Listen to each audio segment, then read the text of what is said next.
जी बिल्कुल जी, वो मंगू मठ का हिस्सा है।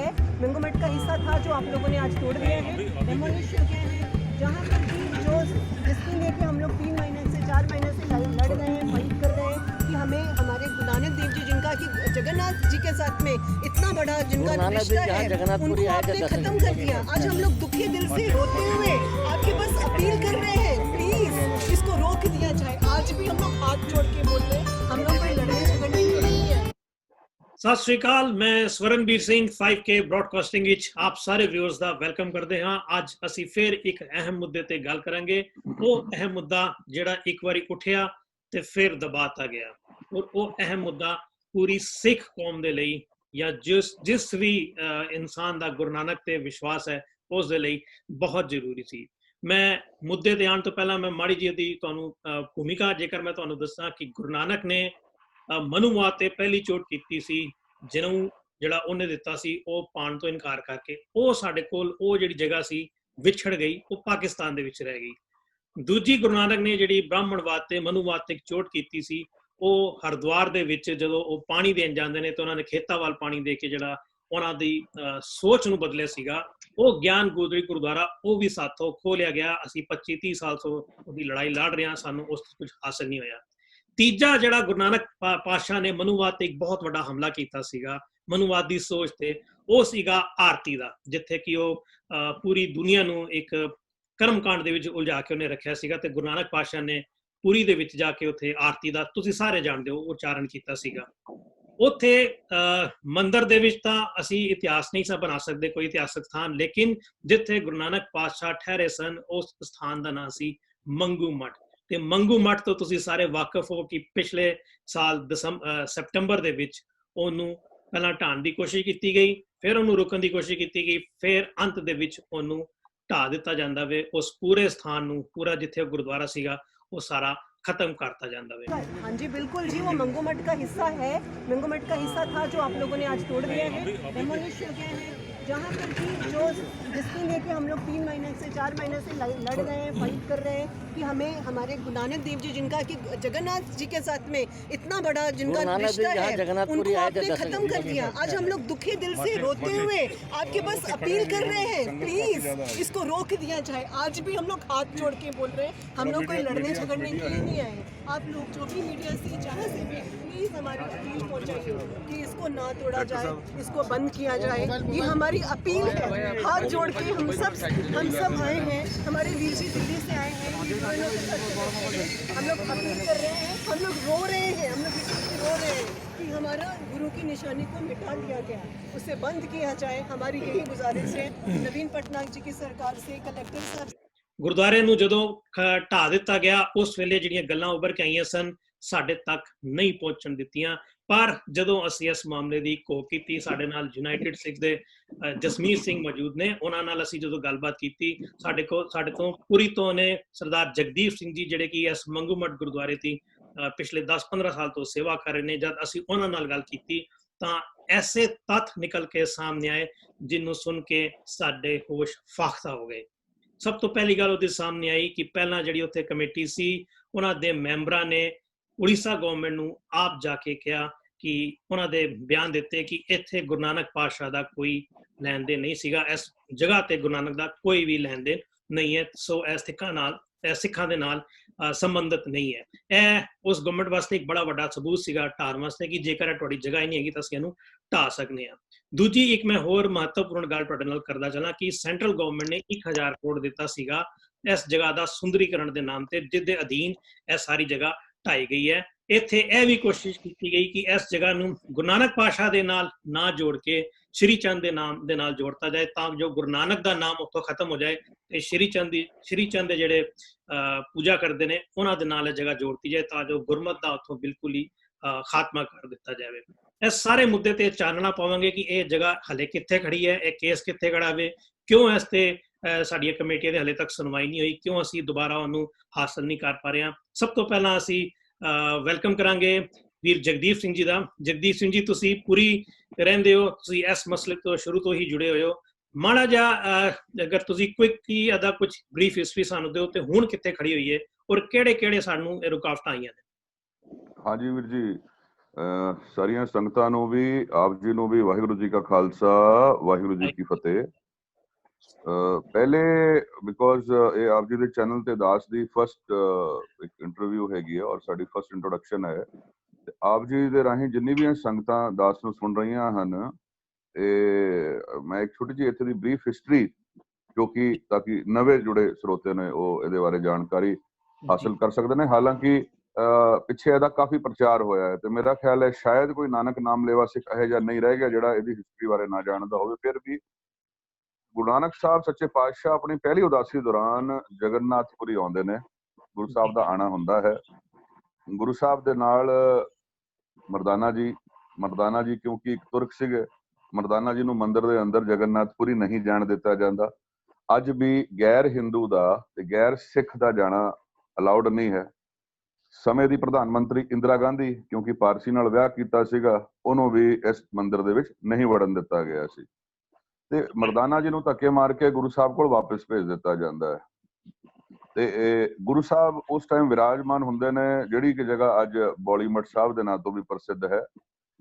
ਇੱਥੇ 3 ਸਥਾਨ ਸਿੱਖਾਂ ਤੋਂ ਸੰਬੰਧਿਤ ਜਗਨਨਾਥਪੁਰੀ ਵਿੱਚ ਪੁਰਾਤਨ ਸਥਾਨ ਹੈਗੇ ਨੇ। ਪਹਿਲਾ ਬੌਲੀ ਮੱਠ, ਜਿੱਥੇ ਇੱਕ ਬੌਲੀ ਮਿੱਠਾ ਖੂਹ ਹੈ। ਬੌਲੀ ਭਾਵ ਆਪਾਂ ਸਾਰੇ ਜਾਣਦੇ ਹਾਂ, ਇੱਕ ਸਾਡਾ ਨਾਰਥ ਇੰਡੀਆ ਦਾ ਕਲਚਰ ਹੈ, ਖੂਹ ਜਿਹਨੂੰ ਪੌੜੀਆਂ ਲੱਗੀਆਂ ਹੁੰਦੀਆਂ ਨੇ ਉਹਨੂੰ ਬੌਲੀ ਕਿਹਾ ਜਾਂਦਾ ਹੈ ਜੀ। ਦੂਜਾ ਮੰਗੂ ਮੱਠ ਜਿਹੜਾ ਇਹਦਾ ਨਾਂ ਹੈ, ਮੰਗੂ, ਇਹ ਬਹੁਤ ਬਾਅਦ ਚ ਪਿਆ। ਪੁਰਾਤਨ ਨਾਂ ਜੋ ਸੁਣਨ ਨੂੰ ਮਿਲਦਾ ਹੈ, ਕਾਫੀ ਅਸੀਂ ਖੋਜ ਕਰਨ ਦੀ ਕੋਸ਼ਿਸ਼ ਕੀਤੀ ਹੈ, ਉਹ ਹਲੇ ਸਾਹਮਣੇ ਨਿਕਲ ਕੇ ਨਹੀਂ ਆ ਰਿਹਾ, ਲੇਕਿਨ ਇੰਨਾ ਜ਼ਰੂਰ ਹੈ ਕਿ ਇਹ ਮੰਗੂ ਮੱਠ ਨਹੀਂ ਸੀ। Maybe it was Guru Nanak ਮੱਠ, maybe it was something else, ਲੇਕਿਨ ਇਹ ਮੰਗੂ ਮੱਠ ਨਹੀਂ ਸੀਗਾ, ਕਿਉਂਕਿ ਮੰਗੂ ਦਾਸ ਜੀ ਜਿਹੜੇ ਨੇ ਇਹ ਗੁਰੂ ਨਾਨਕ ਸਾਹਿਬ ਤੋਂ ਕਾਫੀ ਬਾਅਦ ਉਸੇ ਮੱਠ ਦੇ ਇੱਕ ਉਦਾਸੀਨ ਸੰਪਰਦਾਇ ਦੇ ਜਿਹੜੇ ਕੰਟਰੋਲ 'ਚ ਚਲਾ ਗਿਆ, ਕਿ 12ਵੇਂ ਜਾਂ 14ਵੇਂ ਗੱਦੀ ਨਸ਼ੀਨ ਸੀਗੇ, ਉਹਨਾਂ ਦਾ ਨਾਂ ਸੀਗਾ ਭਗਤ ਮੰਗੂ ਦਾਸ ਜੀ, ਤੇ ਉਹਨਾਂ ਦੇ ਨਾਂ ਤੋਂ ਇਹ ਵੱਜਦਾ ਮੰਗੂ ਮੱਠ ਹੋ ਗਿਆ। And this is the place ਜਿੱਥੇ ਗੁਰੂ ਨਾਨਕ ਸਾਹਿਬ ਜਾ ਕੇ ਵਿਰਾਜੇ 22 ਦਿਨ। ਉਹ ਸਾਡੇ ਕੋਲ ਸਾਰੇ ਪ੍ਰੂਫ ਨੇ, ਉੜੀਆ ਲਿਟਰੇਚਰ, ਉੜੀਆ ਹਿਸਟੋਰੀਕਲ ਆਰਟੀਫੈਕਟਸ, ਔਰ ਉੜੀਆ ਦੇ ਅੰਦਰ ਜਿਹੜੀ ਬੁੱਕਸ ਲਿਖੀਆਂ ਗਈਆਂ ਨੇ, ਇੱਕ 500 ਸਾਲ ਪੁਰਾਣਾ ਭਗਤ ਪੰਚਕ ਹੈ, ਉਹਦੇ ਅੰਦਰ ਵੀ ਸਾਫ਼ ਦਰਜ ਲਿਖਿਆ ਗਿਆ ਹੈ ਕਿ ਗੁਰੂ ਨਾਨਕ ਸਾਹਿਬ ਇਸ ਸਥਾਨ ਦੇ ਉੱਪਰ 22 ਦਿਨ ਆ ਕੇ ਵਿਰਾਜੇ। ਦਿਸ ਵਾਸ ਬੇਸਿਕਲੀ ਹਿਸ ਰੈਸਟਿੰਗ ਪਲੇਸ। ਇੱਥੇ ਆ ਕੇ ਉਹ ਰੁਕੇ, ਟਿਕਾਣਾ ਆਪਣਾ। ਤੀਜਾ ਜਿਹੜਾ ਇੱਥੇ ਸਥਾਨ ਹੈਗਾ ਜੀ, ਉਹ ਹੈਗਾ ਪੰਜਾਬੀ ਮੱਠ ਜੀ। ਪੰਜਾਬੀ ਮੱਠ ਦਾ ਵੀ ਆਰ ਕਨਫਰਮਡ, ਸਾਡੇ ਕੋਲ ਸਾਰੇ ਸੋਰਸਿਸ ਵੀ ਹੈਗੇ ਨੇ ਕਿ ਪੰਜਾਬੀ ਮੱਠ ਜਿਹੜਾ ਹੈ ਇਹਦਾ ਪੁਰਾਤਨ ਨਾਂ ਗੁਰੂ ਨਾਨਕ ਮੱਠ ਸੀ। ਔਰ ਜਦ ਪੰਜਾਬ ਤੋਂ ਗੁਰੂ ਨਾਨਕ ਸਾਹਿਬ ਦੇ ਜਗਨਨਾਥਪੁਰੀ ਆ ਕੇ ਵਾਪਸ ਜਾਣ ਤੋਂ ਬਾਅਦ ਸੰਗਤਾਂ ਜਿਹੜੀਆਂ ਨੇ ਦਰਸ਼ਨ ਕਰਨ ਵਾਸਤੇ ਗੁਰੂ ਨਾਨਕ ਸਾਹਿਬ ਦੇ ਇਹਨਾਂ ਸਥਾਨਾਂ ਦੇ ਇੱਥੇ ਆਇਆ ਕਰਦੀ ਸੀ। ਜਦੋਂ ਇੱਥੇ ਆਇਆ ਕਰਦੀ ਸੀਗੀ ਤੇ ਟਿਕਣ ਵਾਸਤੇ ਜਗ੍ਹਾ ਜਿਹੜੀ ਮੰਗੂ ਮੱਠ ਦੇ ਅੰਦਰ ਬਹੁਤ ਥੋੜੀ ਸੀਗੀ, ਗਿਣਤੀ ਦੇ ਕਮਰੇ ਸੀ।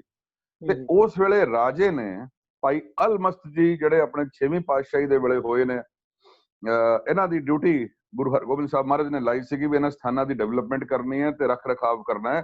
ਤੇ ਇੱਕ ਸਮਝੀਏ ਤੇ ਮੰਜੀ ਬਖਸ਼ੀ ਹੋਈ ਸੀਗੀ, ਉਹ ਭਾਈ ਅਲਮਸਤ ਜੀ ਦੀ ਡਿਊਟੀ ਲੱਗੀ ਸੀਗੀ, ਜਿਹੜੇ ਨਾਨਕ ਮਾਤਾ ਸੇਵਾ ਨਿਭਾਇਆ ਕਰਦੇ ਸੀਗੇ ਜੀ। ਜਿੱਥੇ ਸਿੱਧਾ ਨੇ ਉਹ ਪਿੱਪਲ ਦੇ ਦਰਖਤ ਨੂੰ ਅੱਗ ਲਾ ਦਿੱਤੀ ਗਈ ਸੀ, ਤੇ ਉਹਨਾਂ ਨੇ ਗੁਰੂ ਹਰਗੋਬਿੰਦ ਸਾਹਿਬ ਮਹਾਰਾਜ ਨੂੰ ਬੁਲਾਇਆ, ਤੇ ਉਹਦੇ ਬਾਅਦ ਗੁਰੂ ਹਰਗੋਬਿੰਦ ਸਾਹਿਬ ਮਹਾਰਾਜ ਨੇ ਉਹਨਾਂ ਨੂੰ ਜਗਨਨਾਥਪੁਰੀ ਭੇਜਤਾ ਸੀ। ਤੇ ਰਾਜੇ ਨੇ ਉਹਨਾਂ ਨੂੰ ਫਿਰ ਇੱਕ ਪਟਾ ਦਿੱਤਾ, ਗੁਰੂ ਨਾਨਕ ਮੱਠ ਦੀ ਜਿਹੜੀ ਸਥਾਪਨਾ ਉਹਨਾਂ ਨੇ ਕੀਤੀ, ਔਰ ਇੱਥੇ ਯਾਤਰੂਆਂ ਵਾਸਤੇ 100 ਕਮਰੇ ਬਣਾਏ ਗਏ ਜਿਹੜੇ ਅੱਜ ਵੀ ਮੌਜੂਦ ਨੇ। ਹੁਣ ਗੁਰੂ ਨਾਨਕ ਸਾਹਿਬ ਜਦ ਆਉਂਦੇ ਨੇ, ਇੱਕ ਤਾਂ ਗੁਰੂ ਸਾਹਿਬ ਉੱਥੇ ਦੀ ਪੁਕਾਰ ਸੁਣ ਕੇ ਜਿਹੜੇ ਉੱਥੇ ਦੇ ਆਮ ਨਾਗਰਿਕ ਨੇ ਉੱਥੇ ਇੱਕ ਬੌਲੀ ਪਟਾਉਂਦੇ ਨੇ ਜਿਹਦਾ ਜਲ ਮਿੱਠਾ ਨਿਕਲਦਾ ਹੈ, ਜੋ ਅੱਜ ਵੀ ਹੈ, ਪ੍ਰੈਕਟੀਕਲੀ ਸਾਹਮਣੇ ਹੈ।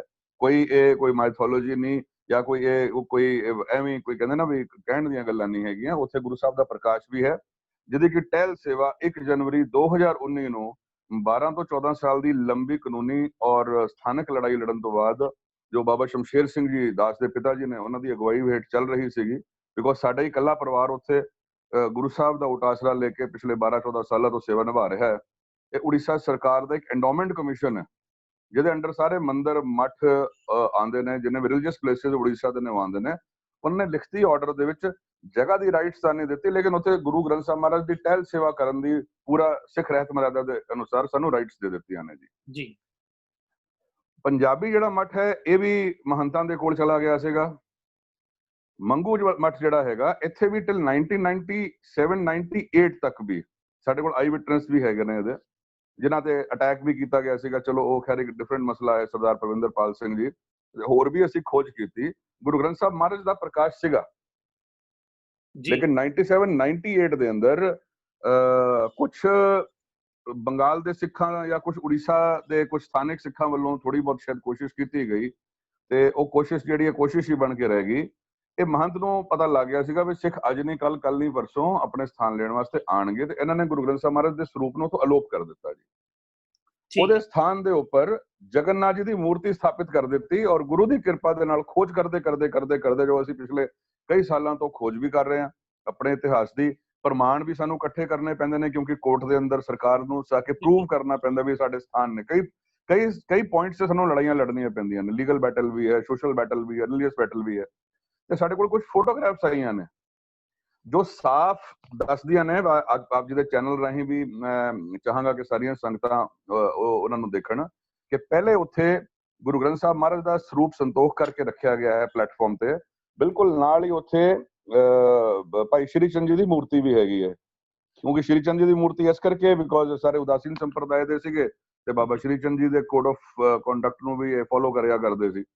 ਬਾਅਦ ਦੇ ਵਿੱਚ ਉਸੇ ਸਥਾਨ ਦੇ ਉੱਪਰ ਜਗਨਨਾਥ ਜੀ ਦੀ ਮੂਰਤੀ ਜੋ ਕਿ ਲੋਕਲ ਡਾਇਟੀ ਨੇ ਉੱਥੇ ਦੇ ਲਾ ਦਿੱਤੀ ਗਈ ਤੇ ਨਾਲ ਦੇ ਪਲੇਟਫਾਰਮ ਤੇ ਬਾਬਾ ਸ਼੍ਰੀ ਚੰਦ ਜੀ ਦੀ ਮੂਰਤੀ ਐਜ਼ ਇਟ ਇਜ਼ ਹੀ ਹੈ। ਇਹ ਤੋਂ ਵੱਡਾ ਹੋਰ ਪ੍ਰਮਾਣ ਕੀ ਹੋ ਸਕਦਾ ਹੈ ਕਿ ਉਹ ਕਲਰਡ ਫੋਟੋਗ੍ਰਾਫੀ ਸਾਡੇ ਕੋਲ ਹੈਗੀਆਂ ਨੇ ਸਾਰੇ ਪ੍ਰੂਫ ਹੈਗੇ ਨੇ ਤੇ 97 98 ਦੇ ਵਿੱਚ ਇਹ ਇੱਥੋਂ ਗੁਰੂ ਗ੍ਰੰਥ ਸਾਹਿਬ ਮਹਾਰਾਜ ਦਾ ਸਰੂਪ ਅਲੋਪ ਕਰ ਦਿੱਤਾ ਗਿਆ ਜੀ।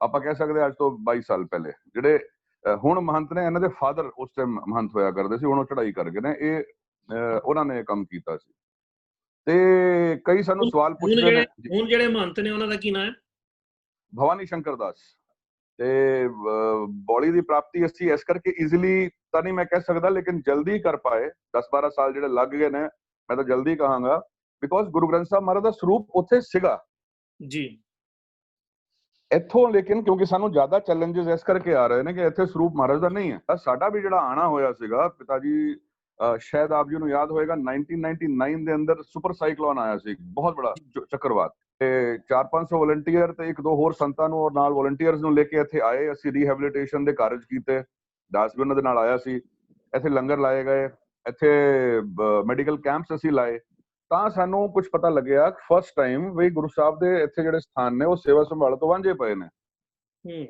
ਤਾਂ ਵਾਪਸ ਜਾਣ ਤੋਂ ਪਹਿਲੇ ਉਸ ਟਾਈਮ ਤੱਕ ਮੰਗੂ ਮੱਠ ਵਾਸਤੇ ਤਾਂ ਅਸੀਂ ਬਾਰੇ ਤਾਂ ਅਸੀਂ ਅਵੇਅਰ ਹੀ ਨਹੀਂ ਸੀਗੇ ਸਾਨੂੰ ਸਿਰਫ ਬੌਲੀ ਮੱਠ ਬਾਰੇ ਪਤਾ ਲੱਗਿਆ ਸੀ ਵੀ ਉੱਥੇ ਗੁਰੂ ਗ੍ਰੰਥ ਸਾਹਿਬ ਮਹਾਰਾਜ ਦੀ ਮਰਿਆਦਾ ਦਾ ਬਹੁਤ ਘਾਣ ਹੋ ਰਿਹਾ ਵੀ ਤੁਸੀਂ ਇੱਕ ਵਾਰ ਜ਼ਰੂਰ ਉੱਥੇ ਦਰਸ਼ਨ ਕਰਕੇ ਆਓ।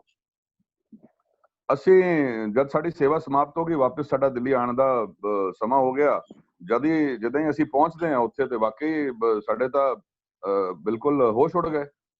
ਗੁਰੂ ਗ੍ਰੰਥ ਸਾਹਿਬ ਮਹਾਰਾਜ ਦਾ ਸਾਹਮਣੇ ਸਰੂਪ ਪਿਆ ਸੀਗਾ ਉੱਥੇ ਹੀ ਕੁਝ ਜਿਹੜੇ ਪਾਂਡੇ ਨੇ ਉਹ ਅਧ ਨਗਨ ਅਵਸਥਾ ਦੇ ਵਿੱਚ ਜਿੱਦਾਂ ਇੱਥੇ ਉੱਪਰ ਦਾ ਪਿੰਡਾ ਇਹ ਢੱਕਦੇ ਨਹੀਂ ਹੈਗੇ ਧੋਤੀ ਲਾਈ ਹੁੰਦੀ ਹੈ ਤੇ ਬੀੜੀਆਂ ਪੀ ਰਹੇ ਸੀਗੇ ਉਸੇ ਸੇਮ ਕੰਪਾਊਂਡ ਦੇ ਅੰਦਰ ਹੀ ਉੱਥੇ ਹੀ ਬੈਕ ਸਾਈਡ ਦੇ ਅੰਦਰ ਅਸੀਂ ਦੇਖਿਆ ਸ਼ਰਾਬ ਦੀਆਂ ਬੋਤਲਾਂ ਵਗੈਰਾ ਪਈਆਂ ਨੇ ਔਰ ਬੌਲੀ ਦੇ ਅੰਦਰ ਵੀ ਜਿਹੜਾ ਆਲੇ ਦੁਆਲੇ ਦਾ ਜਿਹੜਾ ਗੰਦਾ ਪਾਣੀ ਹੈ ਉਹ ਪ੍ਰੋਪਰ ਉਹਦੀ ਨਿਕਾਸੀ ਨਾ ਹੋਣ ਕਰਕੇ ਉਹ ਬੌਲੀ ਸਾਹਿਬ ਦੇ ਅੰਦਰ ਵੀ ਜਿਹੜੀ ਬੌਲੀ ਸੀਗੀ ਗਿਰ ਰਿਹਾ ਸੀ।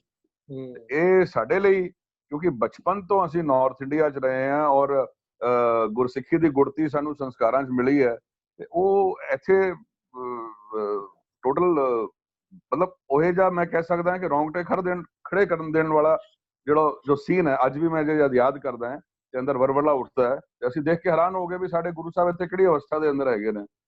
ਫਿਰ ਖੋਜ ਕੀਤੀ ਗਈ ਪਤਾ ਲੱਗਿਆ ਵੀ ਇੱਥੇ ਕਿਉਂਕਿ ਸਿੱਖਾਂ ਦਾ ਇੱਕ ਵੀ ਕੋਈ ਪਰਿਵਾਰ ਨਹੀਂ ਹੈ ਪੂਰੀ ਕੋਈ ਪਰਿਵਾਰ ਨਾ ਹੋਣ ਕਰਕੇ ਔਰ ਇੱਥੇ ਪਾਂਡਿਆਂ ਦਾ ਮਹੰਤਾਂ ਦਾ ਕਬਜ਼ਾ ਹੋਣ ਕਰਕੇ ਇੱਕ ਅੱਧੀ ਵਾਰ ਕੋਈ ਕੋਸ਼ਿਸ਼ ਤਾਂ ਕੀਤੀ ਗਈ ਲੇਕਿਨ ਕੋਸ਼ਿਸ਼ ਹੀ ਰਹਿ ਗਈ ਤੇ ਇਸ ਕਰਕੇ ਮਹੰਤਾਂ ਦਾ ਜਿਹੜਾ ਇੱਥੇ ਕਬਜ਼ਾ ਫਿਰ ਅਸੀਂ ਉਹ ਮਹੰਤ ਨੂੰ ਪੁੱਛਿਆ ਕਿ ਗੁਰੂ ਸਾਹਿਬ ਦਾ ਪ੍ਰਕਾਸ਼ ਟਹਿਲ ਸੇਵਾ ਤੁਸੀਂ ਕਿੱਦਾਂ ਕਰਦੇ ਹੋ ਤੇ ਉਹਨੇ ਕਿਹਾ ਕਿ ਹਮ ਸੁਬਹ ਖੋਲ ਦੇਤੇ ਹੈ ਸ਼ਾਮ को बंद कर देते हैं ਤੇ ਮੂੰਹ 'ਚ ਉਹਨੇ ਪਾਨ ਪਾਇਆ ਹੋਇਆ ਤੇ ਅਸੀਂ ਕਿਹਾ ਤੁਹਾਨੂੰ ਤਾਂ ਗੁਰਮੁਖੀ ਨਹੀਂ ਆਉਂਦੀ ਕਹਿੰਦੇ ਨਹੀਂ ਹਮਕੋ ਨਹੀਂ ਆਤਾ ਉੜੀਆ ਆਉਂਦੀ ਸੀਗੀ ਹਿੰਦੀ ਵੀ ਬੜੀ ਮੁਸ਼ਕਿਲ ਬੋਲਦੇ ਸੀਗੇ ਉਹ ਫਿਰ ਅਸੀਂ ਸਮਝ ਗਏ ਵੀ ਇਹ ਜਿਹੜੀ ਲੜਾਈ ਲੰਬੀ ਹੈ ਲੇਕਿਨ ਇਹ ਜਿਹੜਾ ਸਥਾਨ ਹੈ ਮੰਗੂ ਮੱਠ ਇਹ ਠੀਕ ਜਿਹੜਾ ਇਹਨਾਂ ਦਾ ਨਾਰਥ ਈਸਟ ਲਾਇਨਸ ਗੇਟ ਜਿਹਨੂੰ ਕਹਿੰਦੇ ਨੇ ਸਿੰਘ ਦਵਾਰ ਕਹਿੰਦੇ ਨੇ ਠੀਕ ਇਹਦੇ ਸਾਹਮਣੇ ਹੈ ਮੰਗੂ ਮੱਠ ਦੇ ਜਿਹੜਾ ਇਹ ਸਿੱਖਾਂ ਨੇ ਜਿਹੜੇ ਉੱਥੇ ਦੇ ਲੋਕਲ ਜਿਹੜੇ ਰਿਪਰੈਜ਼ੈਂਟੇਟਿਵ ਸਨ ਉਹ ਇਹਨਾਂ ਨੇ ਇਹੋ ਜੀ ਗੱਲ ਕਿਉਂ ਆਖੀ ਕਿ ਇੱਥੇ ਗੁਰੂ ਨਾਨਕ ਪਾਤਸ਼ਾਹ ਦਾ ਕੋਈ ਲੈਣਾ ਦੇਣਾ ਨਹੀਂ ਹੈ।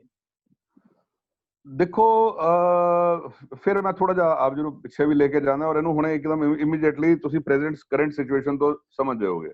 ਬੌਲੀ ਨੂੰ ਜਦ ਅਸੀਂ ਪ੍ਰਾਪਤੀ ਕਰਨੀ ਸੀਗੀ, ਸਾਨੂੰ ਪਤਾ ਲੱਗ ਗਿਆ ਵੀ ਇਹਦੀ ਪ੍ਰਾਪਤੀ ਸਮਾਂ ਲੱਗੇਗਾ, ਕੇਸਿਸ ਲੜਨੇ ਪੈਣਗੇ, ਜਦੋਜਹਿਦ ਕਰਨੀ ਪਏਗੀ। ਤੇ ਇੱਕ ਪੰਜਾਂ ਤਖਤਾਂ ਦੇ ਸਿੰਘ ਸਾਹਿਬਾਨਾਂ ਦੀ ਅਕਾਲ ਤਖਤ ਸਾਹਿਬ ਤੇ ਮੀਟਿੰਗ ਹੋਈ ਔਰ ਉਸ ਮੀਟਿੰਗ ਦੇ ਵਿੱਚ 2006 ਦੇ ਅੰਦਰ ਇਹ ਤੈਅ ਕੀਤਾ ਗਿਆ ਕਿ ਕਿਉਂਕਿ ਆਰਤੀ ਵਾਲਾ ਜਿਹੜਾ ਸਥਾਨ ਹੈ ਇਹ ਅੰਦਰ ਹੈ, ਉੱਥੇ ਜਲਦੀ ਜੋ ਹੈ ਗੁਰਦੁਆਰਾ ਸਾਹਿਬ ਬਣਾਉਣਾ ਬੜਾ ਮੁਸ਼ਕਿਲ ਹੈ, ਵੀ ਇੱਕ ਤਾਂ ਬੌਲੀ ਦੀ ਪ੍ਰਾਪਤੀ ਕੀਤੀ ਜਾਏ ਔਰ ਉੱਥੇ ਇੱਕ ਸਥਾਨ ਤਿਆਰ ਕੀਤਾ ਜਾਏ ਤਾਂ ਕਿ ਸਿੱਖ ਸੰਗਤਾਂ ਉੱਥੇ ਜਾ ਕੇ ਮੋਰਚਾਬੰਦੀ ਕਰ ਸਕਣ ਜਾਂ ਟਿਕ ਸਕਣ, ਟਿਕਾਣਾ ਬਣਾ ਸਕਣ, ਜਿੱਥੋਂ ਕਿ ਜਿਹੜੀ ਧਾਰਮਿਕ ਲੜਾਈ ਹੈਗੀ ਹੈ, ਧਾਰਮਿਕ ਮੋਰਚਾ ਜਿਹੜਾ ਹੈ, ਧਾਰਮਿਕ ਯੁੱਧ ਹੈ, ਇਹ ਸ਼ੁਰੂ ਕੀਤਾ ਜਾ ਸਕੇ। ਤੇ ਸਮੁੰਦਰ ਕਿਨਾਰੇ ਹੀ ਬਲੀਆ ਪੰਡਾ ਦੇ ਅੰਦਰ ਬੌਲੀ ਸਾਹਿਬ ਤੋਂ ਸਿਰਫ 1 ਕਿਲੋਮੀਟਰ ਦੂਰੀ ਤੇ ਗੁਰਦੁਆਰਾ ਆਰਤੀ ਸਾਹਿਬ ਦੀ ਸਥਾਪਨਾ ਕੀਤੀ ਗਈ, ਜੋ ਇੱਕ ਯਾਦਗਾਰੀ ਸਥਾਨ ਹੈ, ਕਿਉਂਕਿ ਉੱਥੇ ਸਿੱਖਾਂ ਦਾ ਘਰ ਤਦ ਵੀ ਨਹੀਂ ਸੀਗਾ, ਅੱਜ ਵੀ ਨਹੀਂ ਹੈ ਕੋਈ। ਅਕਾਲ ਤਖਤ ਸਾਹਿਬ ਦੇ ਔਰ ਪੰਜਾਂ ਤਖਤਾਂ ਦੇ ਸਿੰਘ ਸਾਹਿਬਾਂ ਦੇ ਹੁਕਮਨਾਮੇ ਅਨੁਸਾਰ ਇਹ ਸਥਾਪਨਾ ਕੀਤੀ ਗਈ, ਨਾਲ ਯਾਤਰੀ ਨਿਵਾਸ ਤਿਆਰ ਕੀਤਾ ਗਿਆ। ਉੱਥੋਂ ਫਿਰ ਇਹ ਲੜਾਈ ਸ਼ੁਰੂ ਕੀਤੀ ਗਈ। ਪਹਿਲੇ ਬੌਲੀ ਦੀ ਜੇ ਲੜਾਈ ਸ਼ੁਰੂ ਕੀਤੀ ਗਈ, ਹੌਲੀ ਅਸੀਂ ਬੌਲੀ ਦੀ ਪ੍ਰਾਪਤੀ ਦੀ ਖੁਸ਼ੀ ਮਨਾ ਕੇ ਹਲੇ ਹਟੇ ਹੀ ਸੀਗੇ ਆਪਾਂ, ਸਾਡੇ ਕਹਿੰਦੇ 24 ਪੂਰੇ ਨਹੀਂ ਹੋਏ ਸੀ ਕਿ ਜਗਨਨਾਥ ਟੈਂਪਲ ਉੜੀਸਾ ਸਰਕਾਰ ਨੇ ਇੱਕ ਗਲਿਆਰਾ ਬਣਾਉਣ ਦੀ ਅਨਾਉਂਸਮੈਂਟ ਕਰ ਦਿੱਤੀ ਵੀ ਅਸੀਂ ਚਾਰੇ ਪਾਸੇ ਜਗਨਨਾਥ ਮੰਦਿਰ ਦੇ, ਜਿੱਦਾਂ ਅੰਮ੍ਰਿਤਸਰ ਸਾਹਿਬ, ਹਰਮੰਦਰ ਸਾਹਿਬ ਸਾਡੇ 4 ਦਰਵਾਜ਼ੇ ਨੇ, ਜਗਨਨਾਥ ਮੰਦਿਰ ਦੇ ਵੀ 4 ਦਰਵਾਜ਼ੇ ਨੇ, north, south, East and West ਜੀ। ਇਹਦਾ ਜਿਹੜਾ ਚੌਗਿਰਦਾ ਹੈਗਾ ਅਸੀਂ ਬਿਊਟੀਫਾਈ ਕਰਨਾ ਹੈ, ਬੜਾ ਸੋਹਣਾ ਬਣਾਉਣਾ ਹੈ ਤੇ ਇਹਨੂੰ ਅਸੀਂ ਚੌੜਾ ਕਰਨਾ ਹੈ ਤਾਂ ਕਿ ਇਹ ਵਰਲਡ ਹੈਰੀਟੇਜ ਸਿਟੀ ਬਣ ਸਕੇ। ਔਰ ਇਹਦੇ ਵਾਸਤੇ ਸੈਂਟਰ ਨੇ ਵੀ ਕਈ ਹਜ਼ਾਰ ਕਰੋੜ ਰੁਪਏ ਜਿਹੜੇ ਨੇ ਉਹ ਸਟੇਟ ਗਵਰਨਮੈਂਟ ਨੂੰ ਦਿੱਤੇ ਤੇ ਸਟੇਟ ਗਵਰਨਮੈਂਟ ਨੇ ਵੀ ਇੱਕ ਬਹੁਤ ਵੱਡਾ ਫੰਡ ਰੈਡੀ ਕੀਤਾ। ਸੁਣਨ ਨੂੰ ਜੋ ਆ ਰਿਹਾ ਕਿ ਟੋਟਲ ਇਹਦੀ ਜਿਹੜੀ ਪਲੈਨਿੰਗ ਹੈ 5000 ਕਰੋੜ ਰੁਪਇਆ ਇੱਥੇ ਲਾਉਣ ਦੀ ਹੈਗੀ ਹੈ ਜੀ। ਉਹਦੇ ਅੰਦਰ ਇਹਨਾਂ ਨੇ ਫਿਰ 18 ਮੱਠ ਆਇਡੈਂਟੀਫਾਈ ਕੀਤੇ। 18 ਮੱਠਾਂ ਦੇ ਵਿੱਚ ਵਿਡੰਬਣਾ ਇਹ ਹੈ ਕਿ ਸਾਡੇ ਵੀ ਜਿਹੜੇ 2 ਮੱਠ ਨੇ ਇਹ ਆ ਗਏ, ਮੰਗੂ ਮੱਠ ਵੀ ਔਰ ਪੰਜਾਬੀ ਮੱਠ ਵੀ ਜੀ, ਠੀਕ ਹੈ ਨਾ ਜੀ। ਪਹਿਲੇ ਇਹਨਾਂ ਨੇ ਆਪਣੇ 3 ਮੱਠ ਤੋੜੇ ਜਿਹੜੇ ਹਿੰਦੂ ਸੰਪਰਦਾਇ ਤੋਂ ਜਾਂ ਸਨਾਤਨੀਆਂ ਤੋਂ ਜਾਂ ਨਾਂਗੇ ਸਾਧੂਆਂ ਤੋਂ ਲਿੰਕ ਰੱਖਦੇ ਸੀਗੇ। ਜਦ ਉਹ ਮੱਠ ਤੋੜੇ ਤੇ ਸਾਨੂੰ ਵੀ ਇਹ ਲੱਗਿਆ ਕਿ this is the only or last chance. ਜੇ ਹੁਣ ਆਵਾਜ਼ ਨਾ ਚੱਕੀ, ਇਹਨਾਂ ਨੇ ਜਿਹੜਾ ਬੁਲਡੋਜ਼ਰ ਹੈ ਇਹ ਫੇਰ ਦੇਣਾ ਹੈ, ਜਿਹੜੇ ਵੀ ਇਹ ਚਿੰਨ੍ਹ ਨੇ ਇਹ ਸਾਰੇ ਖਤਮ ਹੋ ਜਾਣਗੇ ਤੇ ਕੱਲ ਨੂੰ ਅਸੀਂ ਇਹਨੂੰ ਕਲੇਮ ਨਹੀਂ ਕਰ ਸਕਦੇ। ਜਿੱਦਾਂ ਅੱਜ ਅਸੀਂ ਗੁਰਦੁਆਰਾ ਗਿਆਨ ਗੋਦੜੀ ਨੂੰ ਕਿਉਂ ਨਹੀਂ ਕਲੇਮ ਕਰ ਪਾ ਰਹੇ, ਕਿਉਂਕਿ ਉਹ ਬੁਲਡੋਜ਼ਰ ਲਾ ਕੇ ਸਾਫ਼ ਕਰ ਦਿੱਤੀ, ਜਗ੍ਹਾ ਢਾ ਦਿੱਤੀ ਗਈ, ਅੱਜ ਅਸੀਂ ਕਲੇਮ ਹੀ ਨਹੀਂ ਕਰ ਸਕਦੇ। ਤੇ ਸਾਨੂੰ ਵੀ ਇਹ ਮਹਿਸੂਸ ਹੋਇਆ ਕਿ ਲੋਹਾ ਗਰਮ ਹੈ। ਬੌਲੀ ਵਾਸਤੇ ਅਸੀਂ ਇਹਨਾਂ ਨੂੰ ਕਨਵਿੰਸ ਕਰ ਚੁੱਕੇ ਸੀਗੇ ਔਰ ਸਾਨੂੰ ਆਰਡਰ ਮਿਲ ਚੁੱਕਿਆ ਸੀਗਾ। ਆਰਤੀ ਸਾਹਿਬ ਨੂੰ ਸਥਾਪਿਤ ਹੋਏ 12-14 ਸਾਲ ਹੋ ਚੁੱਕੇ ਸੀਗੇ। ਭਾਈ ਹਿੰਮਤ ਸਿੰਘ ਪਾਰਕ ਵੀ ਬਣ ਚੁੱਕਿਆ ਸੀ ਔਰ ਇੱਥੇ ਉੜੀਏ ਬੰਦੇ ਸਿੱਖ ਕਲਚਰ ਔਰ ਗੁਰੂ ਨਾਨਕ ਸਾਹਿਬ ਦੇ ਪੂਰੀ ਆਗਮਨ ਤੋਂ ਜਾਣੂ ਹੋ ਚੁੱਕੇ ਸੀਗੇ 12-14 ਸਾਲ ਦੇ ਸਾਡੇ ਪ੍ਰਚਾਰ ਦੇ ਅੰਦਰ, ਵੀ ਇਹ ਰੋਸ਼ ਪ੍ਰਗਟ ਕੀਤਾ ਜਾਏ, ਵੀ ਪਿਆਰ ਨਾਲ ਤਾਂ ਕਿਸੇ ਨੇ ਗੱਲ ਸੁਣਨੀ ਨਹੀਂ ਹੈ, ਵੀ ਇਹਨੂੰ this is the right time. ਅਸੀਂ ਫਿਰ ਸਰਕਾਰ ਨੂੰ ਪ੍ਰੋਟੈਸਟ ਕਰਨਾ ਸ਼ੁਰੂ ਕੀਤਾ ਕਿ ਇਹ ਸਾਡਾ ਸਥਾਨ ਹੈ, ਪਹਿਲੇ ਤਾਂ ਇਹਨੂੰ ਨਾ ਤੋੜਿਆ ਜਾਏ। ਮਹੰਤ ਨੇ ਕੀ ਕੀਤਾ ਸੀਗਾ ਨਾ, ਜੋ ਉਹਦੇ ਪੋਰਸ਼ਨਸ ਬਣਾ ਕੇ, ਕਾਫੀ ਸਾਰੇ ਜਿਹੜੇ ਪੋਰਸ਼ਨਸ ਨੇ ਆਪਣੀ ਲਾਈਵਲੀਹੁੱਡ, ਆਪਣੀ ਬ੍ਰੈਡ ਐਂਡ ਬਟਰ ਵਾਸਤੇ, ਕਾਫੀ ਜਿਹੜਾ ਰਿਲੀਜੀਅਸ ਪੋਰਸ਼ਨ ਹੈ ਉਹਦਾ ਆਪਣੇ ਕੋਲ ਰੱਖਿਆ ਹੋਇਆ ਸੀਗਾ, ਕਾਫੀ ਪੋਰਸ਼ਨ ਉਹਨੇ ਲੀਜ਼ ਤੇ ਦਿੱਤਾ ਹੋਇਆ ਸੀਗਾ। ਅਸੀਂ ਸਰਕਾਰ ਨੂੰ ਕਿਹਾ ਵੀ ਇਹ ਖਾਲੀ ਕਰਾ ਕੇ, ਜਿਹੜੀ ਵੀ ਸਾਰੀ ਇਨਕਰੋਚਮੈਂਟ ਤਾਂ ਨਹੀਂ ਆਪਾਂ ਕਹਾਂਗੇ, ਆਪਾਂ ਇਹ ਕਹਾਂਗੇ ਕਿ ਜਿਹੜਾ ਇਲੀਗਲ ਕਬਜ਼ਾ ਹੈਗਾ ਹੈ ਤਾਂ ਇਲੀਗਲ ਹੀ, ਕਿਉਂਕਿ ਸਿੱਖਾਂ ਦੀ ਜਗ੍ਹਾ ਹੈਗੀ ਆ ਜੀ ਜੀ, ਤੁਸੀਂ ਇਹ ਸਿੱਖਾਂ ਦੇ ਹਵਾਲੇ ਕਰੋ ਤਾਂ ਕਿ ਅਸੀਂ ਇੱਥੇ ਪੂਰਨ ਗੁਰਮਰਿਆਦਾ ਦੁਬਾਰਾ ਤੋਂ ਲਾਗੂ ਕਰ ਸਕੀਏ ਜੀ। ਉਹਨਾਂ ਨੇ ਫਿਰ ਸਾਨੂੰ ਇਹ ਗੱਲ ਕਹੀ ਵੀ ਇੱਥੇ ਤਾਂ ਜਗਨਨਾਥ ਜੀ ਸਥਾਪਿਤ ਹੈਗੇ ਨੇ। ਫਿਰ ਅਸੀਂ ਉਹਨਾਂ ਨੂੰ ਸਮਝਾਇਆ ਵੀ ਜਿੱਦਾਂ ਬੌਲੀ ਸਾਹਿਬ ਦੇ ਅੰਦਰ ਵੀ ਇੱਕ ਰੂਮ ਦੇ ਅੰਦਰ ਸੈਪਰੇਟਲੀ ਗੁਰੂ ਗ੍ਰੰਥ ਸਾਹਿਬ ਮਹਾਰਾਜ ਦਾ ਪ੍ਰਕਾਸ਼ ਹੈ ਤੇ ਦੂਜੇ ਪਾਸੇ ਜਿਹੜਾ ਮਹੰਤ ਹੈਗਾ ਉਹਨੇ ਅੱਜ ਤੋਂ 50 ਸਾਲ ਪਹਿਲੇ ਜਾਂ 40 ਸਾਲ ਪਹਿਲੇ ਜਗਨਨਾਥ ਜੀ ਦੀ ਮੂਰਤੀ ਸਥਾਪਿਤ ਕਰ ਦਿੱਤੀ। ਇਸ ਸਥਾਨ ਦੇ ਉੱਪਰ ਵੀ ਬੇਸਿਕਲੀ ਲੋਕਲ ਡਾਇਟੀ ਨਹੀਂ ਸੀਗੇ, ਇੱਥੇ ਗੁਰੂ ਗ੍ਰੰਥ ਸਾਹਿਬ ਮਹਾਰਾਜ ਦਾ ਪ੍ਰਕਾਸ਼ ਸੀਗਾ, ਪਾਵਨ ਪਵਿੱਤਰ ਸਰੂਪ ਜਿਹੜਾ ਹੈ ਗੁਰੂ ਗ੍ਰੰਥ ਸਾਹਿਬ ਮਹਾਰਾਜ ਦਾ ਹੀ ਸੀਗਾ।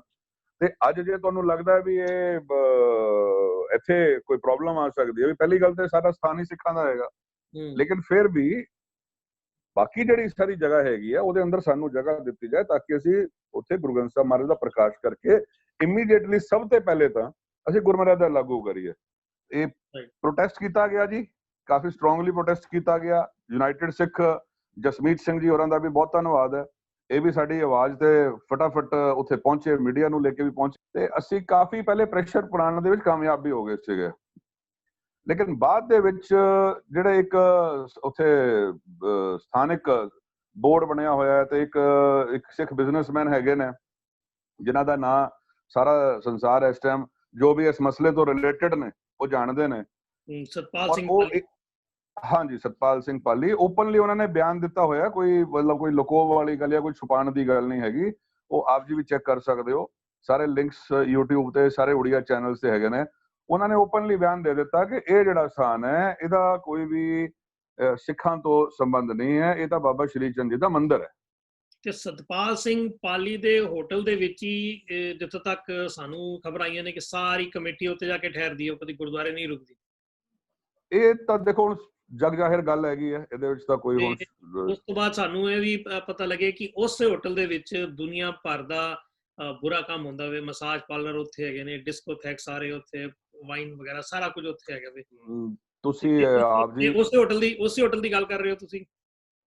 ਹਾਂ, ਇਹਨਾਂ ਦਾ ਪਾਲ ਹਾਈਟਸ ਨਾਂ ਦੇ 2 ਹੋਟਲ ਨੇ ਜੀ। ਜੀ ਜੀ। ਔਰ ਜਿਹੜੀਆਂ ਵੀ ਆਪ ਜੀ ਗੱਲਾਂ ਮੈਨੂੰ ਦੱਸ ਰਹੇ ਹੋ ਗਿਆ, ਇਹ ਗੂਗਲ ਦੇ ਉੱਪਰ YouTube ਦੇ ਉੱਪਰ ਤੁਸੀਂ ਪਾਲ ਹਾਈਟਸ ਪਾਓਗੇ ਤੇ ਆਪ ਜੀ ਨੂੰ ਆਪ ਸਾਰੀ ਇਨਫੋਰਮੇਸ਼ਨ ਮਿਲ ਜਾਏਗੀ ਵੀ ਕੀ ਸਰਵਿਸਿਜ਼ ਉੱਥੇ ਪ੍ਰੋਵਾਈਡ ਕੀਤੀਆਂ ਜਾਂਦੀਆਂ ਨੇ। ਵੀਰ ਜੀ ਨੇ ਸਾਰੀ ਹਿਸਟਰੀ ਦੱਸੀ ਹੈ। ਹੁਣ ਤੱਕ ਮੈਂ ਦੱਸਿਆ ਕਿ ਉਸ ਤੋਂ ਬਾਅਦ ਜਿਹੜੀ ਮੇਨ ਅੜਚਨ ਆਈ ਹੈ ਜਦੋਂ ਪਾਲੀ ਹਾਈਟਸ ਜਿਹੜੇ ਹੋਟਲ ਦੇ ਜਿਹੜੇ ਓਨਰ ਹੈਗੇ ਨੇ ਸਤਪਾਲ ਸਿੰਘ ਨੇ, ਉਹਨਾਂ ਨੇ ਜਿਹੜਾ ਬਿਆਨ ਉੱਤੇ ਦਿੱਤਾ ਸੀਗਾ ਕਿ ਇੱਥੇ ਸਿੱਖਾਂ ਦਾ ਕੋਈ ਲੈਣਾ ਦੇਣਾ ਨਹੀਂ ਹੈ, ਗੁਰੂ ਨਾਨਕ ਪਾਤਸ਼ਾਹ ਇੱਥੇ ਨਹੀਂ ਹੈ। ਉਹ ਲੜਾਈ ਤੁਸੀਂ ਕਿਸ ਤਰ੍ਹਾਂ ਲੜੀ? ਤੁਸੀਂ ਉਸ ਜਗ੍ਹਾ ਦੇ ਉੱਤੇ ਦੁਬਾਰਾ ਉਸ ਗੁਰੂ ਨਾਨਕ ਦਾ ਜਿਹੜੀ ਮੋਹਰ ਹੈ ਉਹ ਲਗਾਉਣ ਦੇ ਵਿੱਚ ਕਿਵੇਂ ਤੁਸੀਂ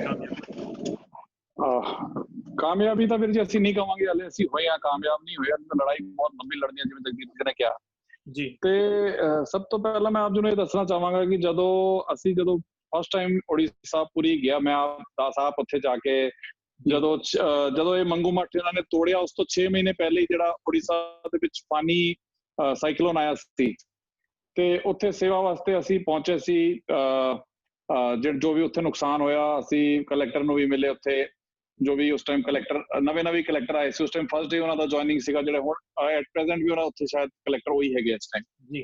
ਤੇ ਜੋ ਵੀ ਅਸੀਂ ਉਹਨਾਂ ਨਾਲ ਸਾਂਝ ਕਰਕੇ ਕਿ ਬਈ ਤੁਹਾਨੂੰ ਕਿੱਥੇ ਜੋ ਵੀ ਮਦਦ ਦੀ ਲੋੜ ਹੈ, ਯੂਨਾਈਟਿਡ ਸਿੱਖਸ ਉੱਥੇ ਤੁਹਾਡੇ ਨਾਲ ਖੜੀ ਹੈ। ਉਹਨਾਂ ਦੇ ਅਸੀਂ ਫਿਰ ਸਾਰਾ ਖਾਣੇ ਪੀਣੇ ਦਾ ਪ੍ਰਬੰਧ ਤੇ ਹੋਰ ਵੀ ਬਹੁਤ ਸਾਰੇ ਬਸਤੀਆਂ ਜਿਹੜੀ ਉਜਾੜ ਹੋਈਆਂ ਸੀ ਉਸ ਟਾਈਮ ਸਾਈਕਲੋਨ ਦੇ ਟਾਈਮ, ਤੇ ਯੂਨਾਈਟਿਡ ਸਿੱਖਸ ਨੂੰ ਸੇਵਾ ਦਾ ਉਸ ਟਾਈਮ ਜਿਹੜਾ ਮੌਕਾ ਮਿਲਿਆ। ਤੇ ਉਸ ਤੋਂ 6 ਮਹੀਨੇ ਬਾਅਦ ਹੀ ਸਾਨੂੰ ਦੁਬਾਰਾ ਜਾਣਾ ਪਿਆ, ਲੇਕਿਨ ਉਸ ਟਾਈਮ ਸਿਨੈਰੀਓ ਬਿਲਕੁਲ ਹੀ ਡਿਫਰੈਂਟ ਸੀਗਾ, ਬਿਲਕੁਲ ਹੀ ਚੇਂਜ ਸੀਗਾ। ਪਹਿਲਾਂ ਤਾਂ ਅਸੀਂ ਉਹਨਾਂ ਦੀ ਹੈਲਪ ਵਾਸਤੇ ਗਏ ਸੀ ਤੇ ਦੂਸਰੀ ਵਾਰ ਸਾਨੂੰ ਜਿਹੜਾ ਜਾਣਾ ਪਿਆ ਆਪਣੇ ਹੱਕਾਂ ਦੀ ਲੜਾਈ ਲੜਨ ਵਾਸਤੇ ਜਾਣਾ ਪਿਆ। ਤੇ ਜਦੋਂ ਹੀ ਸਾਨੂੰ ਪਤਾ ਲੱਗਿਆ ਕਿ ਇਸ ਤਰ੍ਹਾਂ ਦਾ ਕੁਝ ਹੋਣ ਵਾਲਾ ਹੈ, ਜਿਹੜਾ ਕਿ ਇਹਨਾਂ ਨੇ ਕੋਰੀਡੋਰ ਬਣਾਉਣਾ, ਜਿਵੇਂ ਜਗਦੀਪ ਜੀ ਨੇ ਕਿਹਾ ਕਿ ਉੱਥੇ ਕੁਝ ਡਿਮੋਲੀਸ਼ਨ ਡਰਾਈਵ ਚਲਾਉਣ ਲੱਗੀ ਹੈ ਸਰਕਾਰ, ਤੇ ਅਸੀਂ ਤੁਰੰਤ ਹੀ ਇਹਦੇ ਵਿੱਚ ਸੁਪਰੀਮ ਕੋਰਟ ਆਪਣੀ ਸਾਨੂੰ ਇਹ ਵੀ ਪਤਾ ਲੱਗਿਆ ਕਿ ਕਾਫੀ ਸਾਰੀ PILs ਤੇ ਕਾਫੀ ਸਾਰੀ ਪਟੀਸ਼ਨਾਂ ਜਿਹੜੀ ਸੁਪਰੀਮ ਕੋਰਟ ਦੇ ਵਿੱਚ ਆਲਰੇਡੀ ਇਹਦੇ ਬਾਬਤ ਆ ਗਈਆਂ, ਕਿਉਂਕਿ ਸਿਰਫ ਇੱਕੋ ਮੱਠ ਨਹੀਂ ਸੀਗਾ, ਇਸ ਦੇ ਵਿੱਚ ਕਾਫੀ ਸਾਰੇ ਮੱਠ ਆ ਰਹੇ ਸੀ। ਤੇ ਸਾਨੂੰ ਜਿੱਦਾਂ ਹੀ ਪਤਾ ਲੱਗਿਆ, ਅਸੀਂ ਵੀ ਇਹਦੇ ਵਿੱਚ ਜਿਹੜੇ ਆਲਰੇਡੀ ਪਟੀਸ਼ਨਸ ਪਈਆਂ ਹੋਈਆਂ ਸੀ ਉਹਦੇ ਵਿੱਚ ਜਿਹੜੇ ਕੇਸ ਚੱਲ ਰਹੇ ਸੀ, ਤੇ ਅਸੀਂ ਆਪਣੀ ਇੰਟਰਵੈਂਸ਼ਨ ਐਪਲੀਕੇਸ਼ਨ ਇੱਕ ਉਹਦੇ ਵਿੱਚ ਪਾਈ। ਤੇ ਅਸੀਂ ਵੀ ਇਹੀ ਉਹਦੇ ਵਿੱਚ ਅਪੀਲ ਕੀਤੀ ਕਿ ਜਿਹੜੀ ਉੱਥੇ ਜਿਹੜੀ ਹੈਰੀਟੇਜ ਬਿਲਡਿੰਗ ਹੈ ਉਹਨੂੰ ਪ੍ਰੀਜ਼ਰਵ ਕੀਤਾ ਜਾਏ, ਤੇ ਜੋ ਸਿੱਖਾਂ ਦੀ ਜਗ੍ਹਾ ਬਣਦੀ ਹੈ ਉਹਨੂੰ ਸਾਨੂੰ ਮਤਲਬ ਸਿੱਖਾਂ ਦੇ ਹਵਾਲੇ ਕੀਤਾ ਜਾਏ। ਤੇ ਇਸ ਦੌਰਾਨ 1-2 ਮਹੀਨੇ ਤੱਕ ਸਮਾਂ ਲੱਗ ਗਿਆ, 1-2 ਡੇਟਾ ਲੱਗੀਆਂ, ਲੇਕਿਨ ਉਹ ਸਾਨੂੰ ਬਾਅਦ ਸਮਝ ਆਈ ਕਿ ਇਹ ਸਿਰਫ ਡੇਟਸ ਜਿਹੜੀਆਂ ਪੈ ਰਹੀਆਂ ਸੀ ਉਹ ਸਿਰਫ ਇੱਕ ਆਈ ਵਾਸ਼ ਸੀਗਾ। ਪਿੱਛੇ ਸਰਕਾਰਾਂ ਆਪਣੇ ਅਗਰ ਉੱਥੇ ਅਗਰ ਇੱਕ ਕੇਸ ਕੋਰਟ ਦੇ ਵਿੱਚ ਚੱਲ ਰਿਹਾ ਤੇ ਐਟਲੀਸਟ ਸਾਨੂੰ ਸਟੇ ਮਿਲਣਾ ਚਾਹੀਦਾ ਹੈ ਉਸ ਜਗ੍ਹਾ ਤੇ, ਕਿ ਕੁਛ ਅੱਗੇ ਕਾਰਵਾਈ ਨਹੀਂ ਹੋਏਗੀ, ਕੁਛ ਤੋੜਿਆ ਨਹੀਂ ਜਾਏਗਾ। ਲੇਕਿਨ ਇਸ ਦੌਰਾਨ ਜਦੋਂ ਡੇਟਸ ਵੀ ਮਿਲ ਰਹੀਆਂ ਸੀ ਤੇ ਨਾਲ ਉੱਥੇ ਜਿਹੜੀ ਉਹਨਾਂ ਦੀ ਡਿਮੋਲੀਸ਼ਨ ਡਰਾਈਵਸ ਸੀ ਉਹ ਵੀ ਚੱਲ ਰਹੀਆਂ ਸੀ। ਤੇ ਜਿਵੇਂ 1-2 ਡੇਟਾ ਨਿਕਲੀਆਂ ਤੇ ਸਾਨੂੰ ਪਤਾ ਲੱਗਿਆ ਕਿ ਉੱਥੇ ਜੀ ਮੰਗੂ ਮੱਠ ਨੂੰ ਢਾਹ ਦਿੱਤਾ ਗਿਆ ਜਾਂ ਢਾਇਆ ਜਾ ਰਿਹਾ ਹੈ, ਕਿਉਂਕਿ ਉਹ ਜਿਹੜੀ ਬਿਲਡਿੰਗ ਸੀਗੀ ਮੰਗੂ ਮੱਠ ਦੀ ਉਹ ਬਹੁਤ ਹੀ ਇੱਕ ਹੈਰੀਟੇਜ ਬਹੁਤ ਹੀ ਪੁਰਾਣੀ ਬਿਲਡਿੰਗ ਸੀਗੀ, ਤੇ ਉਹਦਾ ਸਟਰਕਚਰ ਜਿਹੜਾ ਸੀਗਾ ਇੰਨਾ ਮਜ਼ਬੂਤ ਸਟਰਕਚਰ ਸੀਗਾ ਕਿ ਇੱਕ ਦਿਨ ਚ ਨਹੀਂ ਢਹਿ ਸਕਦਾ ਸੀ ਉਹ। ਤੇ ਉਹਨਾਂ ਨੇ JCB ਵੱਡੇ ਬੁਲਡੋਜ਼ਰ ਲਗਾ ਕੇ ਉੱਥੇ ਉਹਨਾਂ ਨੇ ਜੋ ਵੀ ਉਹਨਾਂ ਦੀ ਡਰਾਈਵ ਚੱਲ ਰਹੀ ਸੀ, ਤੇ 2-3 ਦਿਨ 4 ਦਿਨ ਉਹਨਾਂ ਨੂੰ ਲੱਗ ਗਏ ਪੂਰਾ ਉਹਨਾਂ ਨੂੰ ਡਿਮੋਲਿਸ਼ ਕਰਨ ਦੇ ਵਿੱਚ। ਤੇ ਸਾਨੂੰ ਜਿੱਦਾਂ ਹੀ ਪਤਾ ਲੱਗਿਆ, ਅਸੀਂ ਵੀ ਇੱਥੇ ਦਾਸ ਵੀ ਉੱਥੇ ਫਿਰ ਦੁਬਾਰਾ ਤੁਰੰਤ ਅਸੀਂ ਪਹੁੰਚੇ ਅਸੀਂ ਉੱਥੇ ਜਾ ਕੇ ਦੇਖਿਆ ਤਾਂ ਸਾਨੂੰ ਮਤਲਬ ਜੋ ਨਜ਼ਾਰਾ ਅਸੀਂ ਤੁਹਾਨੂੰ ਆਲਰੇਡੀ ਅਸੀਂ ਵੀਡੀਓਜ਼ ਵਗੈਰਾ ਬਣਾ ਕੇ ਆਪਣਾ ਹਰ ਜਗ੍ਹਾ ਅਪਲੋਡ ਕੀਤੀਆਂ, ਫੇਸਬੁੱਕ ਤੇ ਵੀ, ਮੀਡੀਆ ਵਿੱਚ ਵੀ ਅਸੀਂ ਕਾਫੀ ਜ਼ਿਆਦਾ ਉਸ ਟਾਈਮ ਇਸ ਜਿਹੜਾ ਇਸ਼ੂ ਨੂੰ ਅਸੀਂ ਉਛਾਲਿਆ ਤਾਂ ਕਿ ਸਿੱਖ ਸੰਗਤ ਤੱਕ ਸਾਰੀ ਗੱਲ ਪਹੁੰਚ ਸਕੇ। ਤੇ ਨਾਲ ਦੇ ਨਾਲ ਅਸੀਂ ਜਿਹੜੀ ਕਾਰਵਾਈ ਸੀਗੀ ਕਿ ਅਸੀਂ ਕਲੈਕਟਰ ਨੂੰ ਮਿਲੇ, ਉੱਥੇ ਹੋਰ ਵੀ ਜਿਹੜੇ ਅਥਾਰਟੀਜ਼ ਨੇ ਉਹਨਾਂ ਨੂੰ ਵੀ ਉਹ ਲੈਟਰ ਅਸੀਂ ਦਿੱਤੇ ਕਿ ਜਿਹੜਾ ਸਾਡਾ ਕੇਸ ਚੱਲ ਰਿਹਾ ਹੈ ਤੇ ਇਹਦੇ ਵਿੱਚ ਤੁਸੀਂ ਇਹ ਜਿਹੜਾ ਇਸ ਚੀਜ਼ ਨੂੰ ਰੋਕਿਆ ਜਾਏ। ਲੇਕਿਨ ਉੱਥੇ ਸਾਡੀ ਕੋਈ ਸੁਣਵਾਈ ਨਹੀਂ ਹੋਈ ਤੇ ਜੋ ਉਹਨਾਂ ਨੇ ਕਰਨਾ ਸੀ ਕੰਮ ਕਰ ਗਏ। ਤੇ ਬਸ ਹੁਣ ਇਹ ਹੈ ਕਿ ਸਾਨੂੰ ਇਹ ਜਿਹੜੀ ਲੜਾਈ ਹੈ ਜਿਹੜੀ ਸਾਡੇ ਹੱਕ ਦੀ, ਕਿਉਂਕਿ ਦੇਖੋ ਯੂਨਾਈਟਿਡ ਸਿਕਸ ਮੈਂ ਆਪ ਜੀ ਨੂੰ ਦੱਸਣਾ ਚਾਹਾਂਗਾ ਜਿਹੜਾ ਸਾਡਾ 3 ਫੀਲਡਸ ਦੇ ਵਿੱਚ ਅਸੀਂ ਜਿੱਦਾਂ ਕੰਮ ਕਰਦੇ ਹਾਂ ਉਹਦੇ ਵਿੱਚੋਂ ਇੱਕ ਫੀਲਡ ਸਾਡਾ ਲੀਗਲ ਦਾ ਵੀ ਹੈ, legal aid basically. Humanitarian aid ਤਾਂ ਅਸੀਂ ਕਰਦੇ ਹਾਂ, ਜਦੋਂ ਸਾਈਕਲੋਨ ਆਇਆ ਤਾਂ ਅਸੀਂ ਸੇਵਾ ਵਾਸਤੇ ਵੀ ਗਏ। ਐਜੂਕੇਸ਼ਨ ਤੇ ਵੀ ਅਸੀਂ ਕੰਮ ਕਰਦੇ ਹਾਂ, ਬੱਚਿਆਂ ਨੂੰ ਪੜ੍ਹਾਉਣ ਦਾ, ਕੁਝ ਜਿਹੜੇ ਨੀਡੀ ਬੱਚੇ ਹੁੰਦੇ ਆ।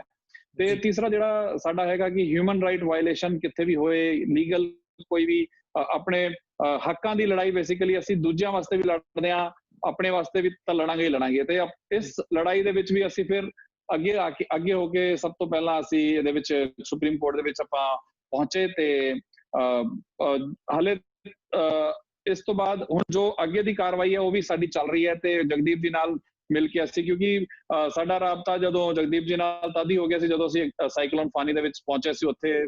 ਤੇ ਹੁਣ ਇਹਨਾਂ ਦੇ ਨਾਲ ਮਿਲ ਕੇ ਅਸੀਂ ਆਪ ਡਿਸਕਸ ਕਰਕੇ ਕਿ ਸਾਨੂੰ, ਕਿਉਂਕਿ ਹਿਸਟਰੀ ਇਹਨਾਂ ਨੂੰ ਪੂਰਾ ਪਤਾ ਹੈ ਤੇ ਕਾਫੀ ਸਾਰੇ ਸਾਡੇ ਕੋਲ ਪ੍ਰੂਫਸ ਵੀ ਹੈਗੇ, ਐਵੀਡੈਂਸਸ ਵਗੈਰਾ ਲੈ ਕੇ ਅਸੀਂ ਨਾਲ ਮਿਲ ਕੇ ਹੁਣ ਚੱਲ ਰਹੇ ਹਾਂ। ਤੇ ਇੱਕ ਅੱਗੇ ਦੀ ਜਿਹੜੇ ਜਿੱਦਾਂ ਆਪਾਂ ਆਪਣੇ ਕੇਸ ਨੂੰ ਅਸੀਂ ਕਿੱਦਾਂ ਬੇਸਿਕਲੀ ਬਹੁਤ ਤਰੀਕੇ ਨਾਲ ਸਟਰੋਂਗ ਐਵੀਡੈਂਸਸ ਦੇ ਨਾਲ ਅਸੀਂ ਜੋ ਪ੍ਰੈਜ਼ੈਂਟ ਕਰ ਸਕੀਏ, ਅਸੀਂ ਪੂਰੀ ਉਸਦੀ ਤਿਆਰੀ ਕਰ ਚੁੱਕੇ ਹਾਂ।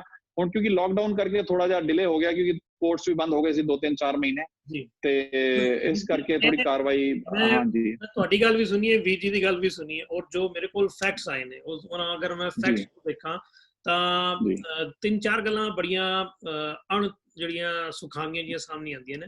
ਪਹਿਲੀ ਗੱਲ ਕਿ ਉੱਥੇ ਜਿਨ੍ਹਾਂ ਬੰਦਿਆਂ ਦੀ ਉੱਥੇ ਪਹਿਲਾਂ ਅਪਰੋਚ ਚੱਲਦੀ ਸੀ ਉਹ ਬੰਦੇ ਹੀ ਗੁਰਮਤ ਦੇ ਸਿਧਾਂਤ ਨਹੀਂ ਹੈਗੇ। ਜਿਨ੍ਹਾਂ ਅਸੀਂ ਹੋਟਲ ਵਾਲਿਆਂ ਦੀ ਗੱਲ ਕੀਤੀ ਹੈ, ਉਹਨਾਂ ਨੇ ਕੋਈ ਇੰਟਰਸਟ ਹੀ ਨਹੀਂ ਲਿਆ ਜਾਂ ਉਹਨਾਂ ਦੀ ਜਿਹੜੀ ਰਿਪੋਰਟ ਸੀ ਉਹ ਨੈਗੇਟਿਵ ਗਈ ਹੈ। ਦੂਜੀ ਰਿਪੋਰਟ ਸਾਡੇ ਕੋਲ ਇਹ ਆਈ ਹੈ ਕਿ ਜਿਹੜੀ ਸ਼੍ਰੋਮਣੀ ਗੁਰਦੁਆਰਾ ਮੈਨੇਜਮੈਂਟ ਕਮੇਟੀ ਨੇ ਇਹਦੀ ਕਮੇਟੀ ਬਣਾਈ ਸੀਗੀ, ਇਸ ਕਮੇਟੀ ਦੇ ਵਿੱਚ ਉਹ 2 ਬੰਦੇ ਲਏ ਗਏ ਨੇ ਜਿਹੜੇ ਬੰਦਿਆਂ ਨੇ ਪਹਿਲਾਂ ਉੜੀਆ ਗਵਰਨਮੈਂਟ ਨੂੰ ਇਹ ਕਹਿਤਾ ਕਿ ਇਹ ਜਿਹੜੀ ਜਗ੍ਹਾ ਵੇ ਇੱਥੇ ਗੁਰੂ ਨਾਨਕ ਦਾ ਕੋਈ ਲੈਣਾ ਦੇਣਾ ਨਹੀਂ ਹੈਗਾ, ਕੋਈ ਸੰਬੰਧ ਨਹੀਂ ਹੈਗਾ। ਹੁਣ ਜਿਹੜੇ ਬੰਦੇ ਪਹਿਲਾਂ ਇਸ ਗੱਲ ਦੀ ਮੁਖਾਲਫਤ ਜਿਹੜੀ ਗੱਲ ਕਰ ਗਏ ਨੇ, ਜੋ ਪਹਿਲਾਂ ਇਸ ਦੇ ਖਿਲਾਫ ਬੋਲ ਗਏ ਨੇ, ਉਹੀ ਬੰਦੇ ਹੁਣ ਕਮੇਟੀ ਪਾਤੇ ਗਏ ਨੇ ਕਿ ਤੁਸੀਂ ਇਹਨਾਂ ਦੇ ਹੱਕ ਦੇ ਵਿੱਚ ਬੋਲੋ। ਤੇ ਇਹ ਇੱਕ ਬੜੀ ਜੀ ਇੱਕ ਮੈਂ ਇਹਦੇ ਵਿੱਚ ਨਾ ਮੈਂ ਆਪ ਜੀ ਨੂੰ ਇੱਕ ਸਾਨੂੰ ਇਹ ਬੜਾ ਦੁੱਖ ਲੱਗਦਾ ਹੈ, ਕਿਉਂਕਿ ਹਲੇ ਵੀ ਸਾਡੇ ਜਿਹੜੇ ਸਿੱਖ ਹੈ ਇਕੱਠੇ ਨਹੀਂ ਹੋ ਰਹੇ ਜੀ। ਸਾਡੇ ਸਿੱਖਾਂ ਨੂੰ ਇਕੱਠੇ ਹੋਣਾ ਚਾਹੀਦਾ ਹੈ, ਇੱਕੋ ਲਾਈਨ ਤੇ ਸਭ ਨੂੰ ਆਉਣਾ ਚਾਹੀਦਾ ਹੈ। ਤੇ ਕਈ ਵਾਰ ਅਸੀਂ ਜਾਣੇ ਅਣਜਾਣੇ ਵਿੱਚ ਵੀ ਏਦਾਂ ਦੇ ਕੁਝ ਬਿਆਨ ਦੇ ਜਾਂਦੇ ਹਾਂ ਜਿਹਦੇ ਕਰਕੇ ਨਾ ਸਾਨੂੰ ਅੱਗੇ ਕੀ ਜਿਹੜੀ ਕਾਨੂੰਨੀ ਲੜਾਈ ਹੈ ਉਹ ਅਸੀਂ ਲੜ ਰਹੇ ਹਾਂ, ਤੇ ਸਾਨੂੰ ਪਤਾ ਹੈ ਕਿ ਉਹਦੇ ਵਿੱਚ ਸਾਨੂੰ ਕਿਸ ਤਰ੍ਹਾਂ ਤਰੀਕੇ ਨਾਲ ਆਪਣੇ ਆਪ ਨੂੰ ਪੇਸ਼ ਕਰਨਾ ਹੈ। ਸਾਡਾ ਕੁਝ ਕੋਈ ਏਦਾਂ ਦਾ ਕੋਈ ਅਸੀਂ ਗੱਲ ਨਾ ਬੋਲ ਦਈਏ ਤੇ ਕਿ ਜਿਹਦੇ ਕਰਕੇ ਸਾਡੇ ਜਿਹੜੇ ਮਤਲਬ ਅੱਗੇ ਜਿਹੜੇ ਪੁਆਇੰਟਸ ਹੈ ਉਹ ਆਪਣੇ ਆਪ ਹੀ ਵੀਕ ਹੋ ਜਾਣ। ਜੀ ਜੀ ਜੀ ਜੀ ਮੈਂ ਇੱਕ ਆਪ ਜੀ ਨੂੰ ਇੱਥੇ ਹੋਰ ਜਾਣਕਾਰੀ ਦੇਣਾ ਚਾਹੁੰਦਾ ਜੀ ਕਿ ਆ ਸਾਰੀ ਜੋ ਵੀ ਘਟਨਾ ਮੰਦਭਾਗੀਆਂ ਘਟਨਾ ਵਾਪਰ ਰਹੀਆਂ ਸੀਗੀਆਂ ਨਾ ਜੀ, ਇਹਦੇ ਅੰਦਰ 2-3 ਚੀਜ਼ਾਂ ਸਾਹਮਣੇ ਆਈਆਂ। ਜਿਹੜਾ ਵੀ ਐਸਜੀਪੀਸੀ ਦੀ ਟੀਮ ਜਿਹੜੀ ਆਈ ਸੀਗੀ ਨਾ ਜੀ, ਬਿਕੋਜ਼ ਉਹ ਵੀ ਫਸਟ ਟਾਈਮ ਇਹ ਜਿਹੜੀ ਟੀਮ ਆਈ ਸੀਗੀ ਇੱਥੇ, ਤੇ ਬੇਸਿਕਲੀ ਉਹਨਾਂ ਨੂੰ ਸਾਰਾ ਜੋ ਦੱਸਿਆ ਜਾ ਰਿਹਾ ਸੀਗਾ, ਜਿਹੜੀ ਉਹਨਾਂ ਦੀ ਇਨਪੁਟ ਜਿਹੜੀ ਸੀਗੀ ਉਹ ਇਸੇ 2-3 ਬੰਦਿਆਂ ਦੇ ਗਰੁੱਪ ਤੋਂ ਸੀਗੀ, ਸਤਪਾਲ ਸਿੰਘ ਪਾਲੀਗੰਜ ਗਰੁੱਪ ਤੋਂ ਜੀ। ਸੋ ਇੱਥੇ ਉਹਨਾਂ ਨੂੰ ਜੋ ਦੱਸਿਆ ਗਿਆ, ਜੋ ਸਤਪਾਲ ਸਿੰਘ ਜੀ ਉਸ ਟਾਈਮ ਦੱਸ ਰਹੇ ਸੀਗੇ, ਬੋਲ ਰਹੇ ਸੀਗੇ, ਤਾਂ ਐਗਜ਼ੈਕਟਲੀ ਉਹੀ ਉਹਨਾਂ ਨੇ ਉਸ ਟਾਈਮ ਕਹਿ ਦਿੱਤਾ। ਲੇਕਿਨ ਇਮੀਡੀਏਟਲੀ ਜਦ ਸੱਚਾਈ ਪਤਾ ਲੱਗੀ, ਤੇ ਇਹਦੀ ਮੈਂ ਸ਼ਲਾਘਾ ਵੀ ਕਰਾਂਗਾ, ਉਹਨੂੰ ਬੋਲਡਲੀ ਗੋਬਿੰਦ ਸਿੰਘ ਲੌਂਗੋਵਾਲ ਜੀ ਨੇ ਜੋ ਐਸਜੀਪੀਸੀ ਦੇ ਪ੍ਰੈਜ਼ੀਡੈਂਟ ਨੇ, ਉਹਨਾਂ ਨੇ ਵੀ ਇੱਕ ਬਿਆਨ ਦੇ ਕੇ ਕਿਹਾ ਕਿ ਨਹੀਂ, ਜਿਹੜਾ ਪਹਿਲੇ ਬਿਆਨ ਦਿੱਤਾ ਗਿਆ ਜਾਣੇ ਅਣਜਾਣੇ ਦੇ ਵਿੱਚ ਦਿੱਤਾ ਗਿਆ, ਪੂਰੇ ਫੈਕਟਸ ਕਲੀਅਰ ਨਹੀਂ ਸੀਗੇ, ਦੇ ਦਿੱਤਾ ਗਿਆ ਵੀ ਐਸਜੀਪੀਸੀ ਦਾ ਇਹ ਬਿਆਨ ਨਹੀਂ ਹੈ। ਐਸਜੀਪੀਸੀ ਬਿਲਕੁਲ ਨਾਲ ਖੜੀ ਹੈਗੀ ਹੈ ਔਰ ਜੋ ਵੀ ਭਾਣਾ ਵਾਪਰਨਾ ਸੀ ਉਹ ਵਾਪਰ ਗਿਆ ਹੈ, ਲੇਕਿਨ ਐਸਜੀਪੀਸੀ ਇਹਦੀ ਪ੍ਰਾਪਤੀ ਲਈ ਪੁਰਜੋਰ ਕੋਸ਼ਿਸ਼ ਕਰੇਗੀ। ਔਰ ਇਸ ਟਾਈਮ ਇਹ ਅਕਾਲ ਤਖਤ ਸਾਹਿਬ ਦੇ ਡਾਇਰੈਕਟ ਅੰਡਰ ਚੱਲ ਰਹੀ ਹੈ, ਐਸਜੀਪੀਸੀ ਇਹਨੂੰ ਕੋਆਰਡੀਨੇਟ ਕਰ ਰਹੀ ਹੈ। ਇਹ 9 ਮੈਂਬਰੀ ਕਮੇਟੀ ਜਿਹੜੀ ਬਣੀ ਹੈਗੀ ਆ, ਔਰ ਇੱਕ ਜਿਹੜੀ ਹੈ ਵਿਜ਼ਿਟ ਇਹ ਕਮੇਟੀ ਵੀ ਆਲਰੇਡੀ ਕਰ ਚੁੱਕੀ ਹੈ ਪੁਰੀ ਦੀ, ਔਰ ਉਹਦੇ ਬਾਅਦ ਅਨਫੋਰਚੂਨੇਟਲੀ ਇਹ ਕੋਵਿਡ-19 ਜਿਹੜਾ ਹੈ ਲੋਕਡਾਊਨ ਸ਼ੁਰੂ ਹੋ ਗਿਆ, ਅੱਜ 3 ਮਹੀਨੇ ਹੋ ਗਏ ਨੇ, ਤੇ ਉਹਦੇ ਬਾਅਦ ਕੋਈ ਇੱਥੋਂ ਅੱਗੇ ਕਾਰਵਾਈ ਹਲੇ ਚੱਲੀ ਨਹੀਂ ਹੈ। ਲੇਕਿਨ ਹੁਣ ਉਮੀਦ ਹੈ ਗੁਰੂ ਕਿਰਪਾ ਕਰੇ ਕਿ ਜਿੱਦਾਂ ਜਸਵੀਰ ਸਿੰਘ ਜੀ ਨੇ ਦੱਸਿਆ ਹੈ ਅਸੀਂ ਇਹਨੂੰ ਅੱਗੇ ਲੈ ਕੇ ਜਾਵਾਂਗੇ, ਕਿਉਂਕਿ ਇਹ ਜਿਹੜੀ ਲੜਾਈ ਹੈ ਇਹ ਤਾਂ ਡੈਫੀਨੇਟਲੀ ਜਿੱਦਾਂ ਅਸੀਂ ਗੁਰੂ ਦੀ ਕਿਰਪਾ, ਗੁਰੂ ਦਾ ਓਟ ਆਸਰਾ ਲੈ ਕੇ ਬੌਲੀ ਸਾਹਿਬ ਨੂੰ ਆਜ਼ਾਦ ਕਰਾਇਆ ਹੈ, ਉੱਥੇ ਗੁਰੂਆਂ ਨੇ ਲਾਗੂ ਕਰਾਈ ਹੈ, ਇਸ ਸਥਾਨ ਨੂੰ ਵੀ ਆਪਾਂ ਗੁਰੂ ਕਿਰਪਾ ਕਰੇ ਬੜੀ ਜਲਦੀ ਜਿਹੜੀ ਹੈ ਇਹ ਸਿੱਖ ਪੰਥ ਦੇ ਕੋਲ ਲੈ ਕੇ ਆਵਾਂਗੇ ਜੀ। ਨਹੀਂ, ਅਸੀਂ ਆਪ ਇਹੀ ਉਮੀਦ ਕਰਦੇ ਹਾਂ ਕਿ ਇਹ ਜਿਹੜੇ ਸਾਡੇ ਧਾਰਮਿਕ ਸਥਾਨ ਨੇ, ਸਾਡੇ ਹਿਸਟੋਰੀਕਲ ਪਲੇਸਿਸ ਨੇ, ਜਿਨ੍ਹਾਂ ਨਾਲ ਸਾਡੀ ਆਸਥਾ ਵੀ ਜੁੜੀ ਹੋਈ ਹੈ, ਜਿਨ੍ਹਾਂ ਤੇ ਸਾਡੀ ਭਾਵਨਾਵਾਂ ਵੀ ਜੁੜੀ ਹੋਈ ਹੈ ਜੀ, ਉਹ ਸਾਨੂੰ ਜ਼ਰੂਰ ਮਿਲਣ। ਔਰ ਅਸੀਂ ਉਮੀਦ ਕਰਦੇ ਹਾਂ ਕਿ ਸਾਡੀਆਂ ਜਿੰਨੀਆਂ ਵੀ ਕਮੇਟੀਆਂ ਹੈਗੇ ਨੇ, ਸ਼੍ਰੋਮਣੀ ਗੁਰਦੁਆਰਾ ਮੈਨੇਜਮੈਂਟ ਕਮੇਟੀ ਜਾਂ ਦਿੱਲੀ ਗੁਰਦੁਆਰਾ ਮੈਨੇਜਮੈਟ ਕਮੇਟੀ ਜਾਂ ਹੋਰ ਜਿਹੜੀਆਂ ਸਿਰਕੱਢ ਸੰਸਥਾਵਾਂ ਹੈਗੇ ਨੇ, ਉਹ ਇਸ ਉੱਤੇ ਕੰਮ ਕਰਨਗੀਆਂ, ਦਿਲ ਲਗਾ ਕੇ ਕੰਮ ਕਰਨਗੀਆਂ, ਔਰ ਅਸੀਂ ਸਾਰੇ ਉਹਨਾਂ ਨੂੰ ਸਹਿਯੋਗ ਕਰਨ ਵਾਸਤੇ ਤਿਆਰ ਹਾਂ, ਤਾਂ ਜੋ ਅਸੀਂ ਆਪਣੇ ਸਥਾਨ ਵਾਪਸ ਲੈ ਸਕੀਏ, ਅਸੀਂ ਆਪਣੀ ਧਰੋਹਰ ਹੈ ਜਿਹੜੀ ਅਸੀਂ ਉਹਨੂੰ ਬਚਾ ਸਕੀਏ। ਔਰ ਅਸੀਂ ਉਮੀਦ ਕਰਦੇ ਹਾਂ ਕਿ ਇਹ ਆਵਾਜ਼ ਜਿਹੜੀ ਹੈਗੀ ਹੈ ਉਹ ਸਾਰੇ ਸਿੱਖਾਂ ਤੱਕ ਪਹੁੰਚੇਗੀ। ਇਹ ਮਾਮਲਾ ਹਾਲੇ ਤੱਕ ਮੇਰੇ ਖਿਆਲ ਨਾਲ ਗਰਾਊਂਡ ਜ਼ੀਰੋ ਲੈਵਲ ਤੱਕ ਅਟਕਿਆ ਹੋਵੇ, ਉਹਨਾਂ ਨੂੰ ਉੱਥੋਂ ਅਸੀਂ ਫਿਰ ਦੁਬਾਰਾ ਤੋਂ ਉਸਾਰੀ ਕਰਕੇ ਆਪਣਾ ਜਿਹੜਾ ਮੁਕਾਮ ਅਸੀਂ ਹਾਸਲ ਕਰਨਾ ਸੀਗਾ, ਗੁਰੂ ਨਾਨਕ ਪਾਤਸ਼ਾਹ ਦਾ ਜਿਹੜਾ ਸਥਾਨ ਸੀਗਾ, ਉਹਨੂੰ ਅਸੀਂ ਦੁਬਾਰਾ ਹਾਸਲ ਕਰਨ ਦੇ ਵਿੱਚ ਜ਼ਰੂਰ ਕਾਮਯਾਬ ਹੋਵਾਂਗੇ। ਮੈਂ ਵੀ ਜੀ ਤੁਹਾਡਾ ਸਾਰਿਆਂ ਦਾ ਧੰਨਵਾਦ ਕਰਦਾ ਹਾਂ, ਔਰ ਇੱਕ ਵਾਰੀ ਫਿਰ ਮੈਂ ਤੁਹਾਡੇ ਨਾਲ ਫਤਿਹ ਦੀ ਸਾਂਝ ਕਰਨਾ ਵਾ, ਤੇ ਉਮੀਦ ਹੈ ਅੱਗੋਂ ਵੀ ਜਦੋਂ ਸਾਨੂੰ ਕਦੀ ਲੋੜ ਪਏਗੀ ਇਸ ਮਾਮਲੇ ਤੇ ਅਸੀਂ ਤੁਹਾਡੀ ਸੇਵਾਵਾਂ ਲੈਣ ਦੇ ਵਿੱਚ ਜ਼ਰੂਰ ਕਾਮਯਾਬ ਹੋਵਾਂਗੇ ਵੀਰ ਜੀ। ਵਾਹਿਗੁਰੂ ਜੀ ਕਾ ਬਹੁਤ ਧੰਨਵਾਦ। ਵਾਹਿਗੁਰੂ ਜੀ ਕਾ ਖਾਲਸਾ, ਵਾਹਿਗੁਰੂ ਜੀ ਕੀ ਫਤਿਹ।